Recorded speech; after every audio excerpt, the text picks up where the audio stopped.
উড়িয়ে দাও ওই নীল আকাশে।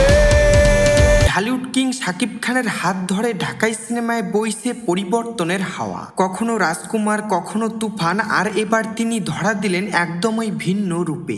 দীর্ঘ প্রতীক্ষার অবসান ঘটিয়ে সুপারস্টার শাকিব খান অভিনীত আসন্ন সিনেমা রকস্টারের দুটি টিজার প্রকাশ পেয়েছে, যা নেট দুনিয়ায় ব্যাপক শোরগোল ফেলেছে। শনিবার 2 মে নিজের ভেরিফাইড ফেসবুক পেজে একটি অ্যানিমেটেড টিজার শেয়ার করে ভক্তদের চমকে দেন শাকিব নিজেই। টিজারটি শুরু হয় এক অপার্থিব রূপক আবহে। একটি সাদা পাখি নীল আকাশে ডানা মেলে উঠছে, যা যেন এক মুক্ত প্রাণের প্রতিচ্ছবি।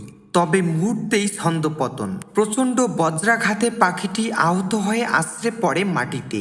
পাখিটির পতনের সাথে সাথেই সিনেমার গল্প মোড় নেয় ফ্ল্যাশব্যাকে। পর্দায় ভেসে ওঠে এক ছোট্ট বালকের শৈশবের স্মৃতি, আর তার চোখে বোনা এক বিশাল স্বপ্নের বুনন, যেখানে বড় হয়ে সে হবে একজন কিংবদন্তি রকস্টার। অ্যানিমেটেড টিজারের রেশ কাটতে না কাটতেই 5 মে মঙ্গলবার সন্ধ্যায় এসকে ফিল্মস প্রকাশ করে আরেকটি অফিসিয়াল টিজার। 1 মিনিট 20 সেকেন্ডের এই ভিডিওতে শাকিবকে দেখে নতুন করে চমকে উঠেছেন ভক্তরা। ভিডিও শুরুতে দেখা যায় শাকিব খান ঘুমিয়ে আছেন। চোখ খুলতেই নেপথ্য কণ্ঠে শোনা যায়, মিউজিক মানে শুধু অ্যাকোস্টিক না, sometimes it's more than life.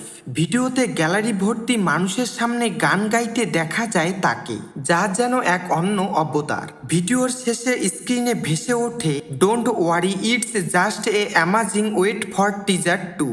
Ajman রুশোর পরিচালনায় নির্মিতব্য এই সিনেমায় শাকিবের বিপরীতে অভিনয় করেছেন তানজিয়া জামান, মিথিলা, সাবিলা নূর সহ আরও অনেকে। সবকিছু ঠিক থাকলে ছবিটি মুক্তি পাবে আসন্ন ঈদুল আজহায়।